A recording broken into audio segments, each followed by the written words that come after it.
আসসালামু আলাইকুম রহমতুল্লাহি ওবারাকাতুহ। সম্মানিত দিনী বৈনকলরে সূরা আল হাদিদর 1-6 কয়েকটা আয়াতর অনুবাদ আর তোরা ব্যাখ্যা করব ইনশাআল্লাহ। 57 নং সূরা এটা কোরআনের মধ্যে এই সূরাটার মাঝে আল্লাহ সুবহানাহু ওয়া তাআলা কিতা করে একটু বোঝার চেষ্টা করব। আউযু বিল্লাহি মিনাশ শাইতানির রাজিম। আল্লাহর তাসবিহ করেছে এমন প্রতিটি জিনিস যা পৃথিবীতে ও আকাশমণ্ডলীতে রয়েছে, আর তিনি পরাক্রমশালী সুবিজ্ঞ। পৃথিবী ও আকাশমণ্ডলের রাজত্ব, সার্বভৌমত্ব, নিরঙ্কুশ মালিক একমাত্র তিনি।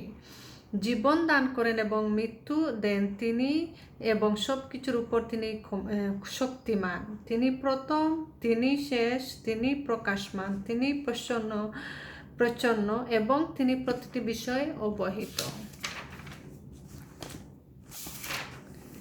তিনি আকাশমণ্ডলীগুলো পৃথিবী ও 6 দিনে সৃষ্টি করেছেন। অতঃপর আরশের উপর সীমাহীন হলেন। যা কিছু মাটিতে প্রবিষ্ট হয়, যা কিছু তাকে বের হয়, আর যা কিছু আকাশমণ্ডল থেকে অবতীর্ণ হয়, যা কিছু তাতে উত্তীর্ণ হয়, তা সবই তার জানা আছে। তিনি তোমাদের সঙ্গে রয়েছেন যেখানেই তোমরা থাকো, যে কাজেই তোমরা করো তা তিনি দেখেন। তিনি পৃথিবী আকাশমণ্ডলের রাজত্ব, সার্বভৌমত্ব একমাত্র অধিকারী। সিদ্ধান্ত গ্রহণ ও মীমাংসা সাধনের জন্য সমস্ত ব্যাপার তারই দিকে প্রত্যাবৃত্ত হয়। তিনি রাতকে দিনের মধ্যে এবং দিনকে রাতের মধ্যে প্রবিষ্ট করান, আর হৃদয়সমূহের গোপন ও প্রচ্ছন্ন তত্ত্ব তিনি জানেন। আল্লাহ সুবহানাহু ওয়া তাআলা এই আয়াতগুলোর মাঝে অনেক সুন্দর করে বুঝাইয়া দিরা। সূরাটাই লাগি মাদানী সূরা। আগে মাদানী সূরা আগে যেমন বিষয়বস্তু সম্পর্কে চিন্তা বিবেচনা করলে মনে হয় এই সূরাটি সম্ভবত উহুদ যুদ্ধর ও হুদায় বিদায় সন্ধি হওয়ার মধ্যবর্তী কোনো এক সময়ে নাজিল হয়েছিল। ঠিক ওই সময় মদিনার কেন্দ্র ইসলামী রাষ্ট্রকে সব দিক দিকে কাফেররা তাদের পরিবেষ্টনীর মধ্যে আয়ত্ত করে নিয়েছিল, আর অত্যন্ত সহায় ও সহম্বল অবস্থার মধ্যে মুসলিম ইমানদার লোকেরা জামায়াত সমগ্র আরব শক্তির মোকাবিলা করেছিল। এ সময় ইসলামের জন্য তার অনুসারীদের কাছ থেকে কেবল প্রাণের কুরবানি জরুরি ছিল না, উদ্ধার হস্তে আর্থিক দানের প্রয়োজন ছিল অত্যন্ত বেশি। বর্তমান সূরাতে এই আর্থিক দানের জন্য অত্যন্ত হৃদয়গ্রাহী আবেদন রাখা হয়েছে। এটা মাদানী সূরা, আর এই সূরার মাঝে আর কি সব বিষয় আর কি এটা হয়েছে। আর সূরাটির মূল বিষয়বস্তু হইল যে সূরা আরেকটা বিষয় যে বিশেষ করে আল্লাহর পথে অর্থ ব্যয় করার আর কি উপদেশ দিয়েছেন। ইসলামী ইতিহাসের সংকটকালে যখন আরবের জাহিলিদের সঙ্গে ইসলামের চূড়ান্ত ফায়সালাকারী যুদ্ধ হয়েছিল, তখন এই সূরাটি আল্লাহ তাআলা নাজিল করেছিলেন মুসলমান জনগণকে বিশেষভাবে আল্লাহর প্রতি আর্থিক কুরবানি দানে উদ্বুদ্ধ করার উদ্দেশ্য। যখন আর কি একটু ইসেল মুসলমানের বিরুদ্ধে তারা একটু করছিল, আল্লাহ সুবহানাহু ওয়া তাআলা কি মুসলমানরে আল্লাহর রাস্তায় ব্যয় করার লাগে একটু উৎসাহ দিয়েছেন। সেই সঙ্গে কথাটি তাদের মনে দৃঢ়মূল করে দেওয়ার উদ্দেশ্য ছিল যে কেবলমাত্র মৌখিক স্বীকৃতি ও কর্তৃত্ববাহী আমলের ঈমান নয়, আল্লাহ এবং তার দিনের ব্যাপারে অকপটে কৃত্রিম একনিষ্ঠ হলো ঈমান। খালি মুখে হইলেইলে ঈমান নাই, সব কিছু কাজে কর্মে সব কিছু মিলাইয়া হইল গিয়ে ঈমান। ঈমানের অনেক স্তর আছে, সত্যটার উপরেও স্তর আছে। তো প্রথমে আল্লাহ সুবহানাহু ওয়া তাআলা আয়াতের মাঝে কইরা আল্লাহ তাসবিহ করেছে প্রতিটি জিনিস। আমরা কি দেখি না, কিন্তু গাছপালা পৃথিবীর সব কিছু আল্লাহর তাসবিহ করে। আর তিনি হইল কি পরাক্রমশালী সুবিজ্ঞানী। এমনকি ফিরিস্তা হলাকে সবসময় আল্লাহ সুবহানাহু ওয়া তাআলা ফিরিস্তা হলরে মানাইছেন আকে আল্লাহর লাগে, যে তা আল্লাহর হুকুম ছাড়া তারা কোনো কাম করে না। সবসময় আল্লাহর হুকুমর বারসায় তারা হুকুম মতো আল্লাহর কাম করে, আর তারা আল্লাহর তসবিহ পড়ে, সবসময় আল্লাহর জিকির করে।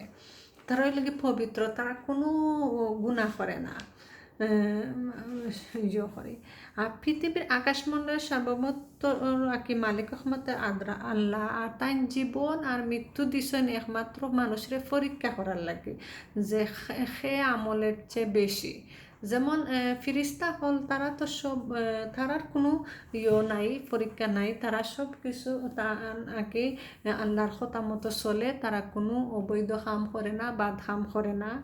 আর মানুষের দিছেন মানুষের আওতায় আগে, মানুষের আওতায়, যেমন মানুষের মাঝে দিছেন যে নিজের ইচ্ছা দিন আগে বাদ বালা দেখাইয়া দিছেন কোনটা মানুষে বাঁচিয়া নেয়, বাদ খাম বাঁচিয়া নেয় না বালা খাম বাঁচিয়া নেয়।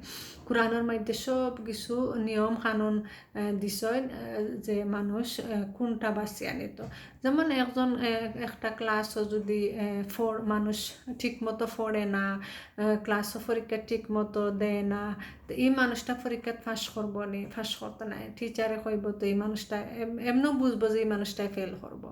তো ঠিক তদ্রূপ একটা মানুষের লাইফ লাখান, যেমন ঠিকমতো যদি আল্লাহ নিয়ম কানুন এইগুলা মানা হয় না, ঠিকমতো আল্লাহর যে কোরআনরে মানা হয় না, তো এই মানুষটা অটোমেটিকও ঠিক পথে থাকতো না, বাদ পথে যাইব জ্ঞান। তো তার লাগে আল্লাহ সুবহানাল্লাহ যার যে এখতিয়ারর দিছেন যে মানুষ বাঁচিয়া নিতে পারবো দুই পথ।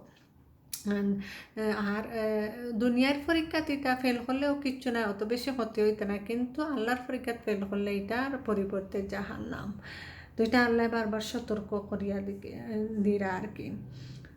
আর আমরা বানানোর উদ্দেশ্যই লাগে আল্লাহর ইবাদত করার লাগে আর আমরা পরীক্ষা করার লাগে। তিনি প্রথম, তিনি শেষ, তিনি আকাশমান, তিনি প্রচন্ন এবং তিনি প্রতি বিষয় আল্লাহ সব কিছু বিষয়ে তান জানান, তান প্রথম শেষ। আর তান আকাশে যেটা উঠে, আকাশত থাকি যেটা নামে, মাটির নিচ থেকে যেটা উঠে, মাটির নিচ থেকে যেটা নিচে যায়, মানুষে যেটা মাতে গোপনে প্রকাশে অন্তর, সব কিছু আল্লাহ সুবহানাহু ওয়া তাআলা জানান। আল্লাহ সুবহানাহু ওয়া তাআলা 6 দিনে সৃষ্টি করছেন সব কিছু। নিজে যদি একটা জিনিস কিছু মানাও তো নিজে কইতে পারবাই না নিজে সব কিছু কিলাখান। আল্লাহ সুবহানাহু ওয়া তাআলা কিন্তু সব কিছু মানাইছেন, তাই সব কিছু কইতে পারেন যে ইয়ে করা। আর আল্লাহ সুবহানাহু ওয়া তাআলা যে কাজে তোমরা করো না কেন আল্লাহ দেখেন। আর আল্লাহর যে তান রাজত্ব, সার্বভৌমত্ব, তান যে সিদ্ধান্ত গ্রহণকারী, মীমাংসাকারী, সব দিকে তাইন যেন সর্বশ্রেষ্ঠ, এটাও মানুষরে বুঝাইয়া দিরা।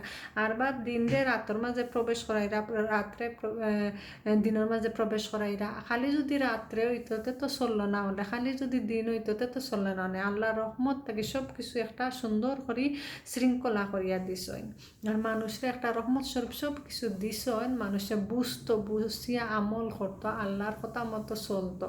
আল্লাহ সুবহানাহু ওয়া তাআলা দুনিয়াতেও বালা দান করেন, আখিরাতেও কল্যাণ দান করেন। আর যদি অবাধ্য তাহলে আর শাস্তি বড়ই কঠিন। আল্লাহর কাছে বেশি বেশি করে দোয়া করতাম, আল্লাহ হেদায়ত করতা, দিনের পথে কবুল করতাম। তো এই সূরাটা অনেক কিছু শিক্ষণীয় আছে, অনেক কিছু জানার আছে। আল্লাহ সুবহানাহু ওয়া তাআলার প্রশংসা, বেশি বেশি করে আল্লাহর প্রশংসা করতাম, আল্লাহর জিকির করতাম, আল্লাহর আইনগুলা মানিয়া চলতাম, গাফলাতির মাঝে থাকতাম না, আমরা